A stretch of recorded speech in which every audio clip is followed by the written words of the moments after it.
My wife is from Java, and I am the typical Westerner who lives much of his life in his head. Naturally, I often wonder what is going on in her head. I want to be able to see the world as she sees it. So I asked her to imagine how life would be for her in some ordinary Javanese village 1,000 years ago. Wars between the small Javanese states of that era were common. If her village had been burned down, her parents killed, and her freedom taken away from her and exchanged for the life of a concubine belonging to some local lord in the neighboring kingdom, how would she feel? The most remarkable thing about her response was how unremarkable it was. She would mourn the loss of her freedom, the death of her parents, and the stress and unpleasantness of her new life. But she would adapt. She would keep going. And somehow, eventually, everything would be all right. In other words, she would not invent a headline for her life, such as "Sex Slave Bewails Her Stolen Freedom." She would not invent a mission to accomplish, a message to proclaim, or a victim's status to harbor in her heart. She would not dwell on her injuries or complain about the fate of women or the injustices of God. She would manage, she would get along, and she would thrive. I call this, in contrast to the headline culture we are used to here in the West, the fine print approach. Here in the West, as soon as something happens to us, we create a headline for it. Escalation, allegations, extortion, anxiety, inflation, deep fakes, fear, collapse, and war take over our brains and frame our thoughts. This style of journalism has now become a worldwide practice and is gradually eroding the nuanced cultures of Southeast Asia, where people have generally ignored headlines and lived in the subtext of their daily lives, the fine print.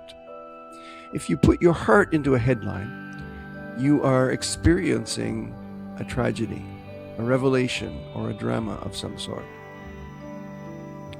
If you are dealing with the fine print of day-to-day existence, however, every day is just a new line on the same page. One line a day is enough for any sane person. To most ordinary Southeast Asians, Westerners like me appear to be a bit crazy. In my book, Wandering into Thai Culture, there is a chapter called Situations. It is almost as true today as when I wrote it over 30 years ago, except for the unfortunate reality that Thais and Javanese have become more westernized. The different life strategies of Thais and Farangs are like two versions of the navigator's art. The Thai captain steers close to the coast and in her tackings and turnings presents a faithful copy of the outline of the land as it projects itself in capes or retreats around bays. She must always be alert to reefs and rocky headlands that could destroy her ship, but she is never in danger of losing her way. Hers is the strategy of situations. The Farang, on the other hand, casts his future out far upon the deep, where wind and wave alone hold sway, and calculates his way by the occasional landmark and diligent reading of chart, star, and compass. He is not threatened by land's proximity, but rather by the free play of unbounded elements that could seize his vessel and lead it beyond all hope of harbor, or overturn it where none would hear his cries. His peril and progress on a straighter, swifter, and lonelier course are those found in abstract principles. Our surrender to the abstract in the far offshore is like a steady, week-long breeze. Through it is fostered a sense of our free will, of making decisions that take immediate effect in the detail of our lives. We theorize and stake out moral positions for ourselves because we want more of this independence, which the consistency of our abstract medium convinces us we have. For Thais, there are no such mental constants on which to build a profoundly separate identity. Sensitivity and tact guide behavior, while packaged principles such as willpower and truth can be as good as gold when the day is fine, or as bad as a hold full of stones in a storm. Formerly, Thais preferred security to stimulation, relaxation more than arousal.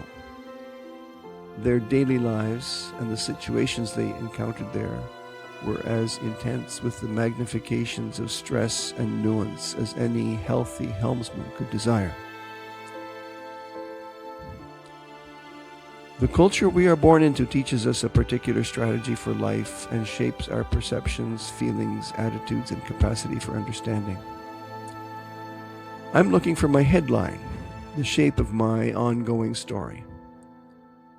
My wife, meanwhile, is looking out for the next headland she has to sail around. What a huge difference in experience and outlook that can be. And yet, somehow, East and West manage to keep meeting and sailing together on this planet.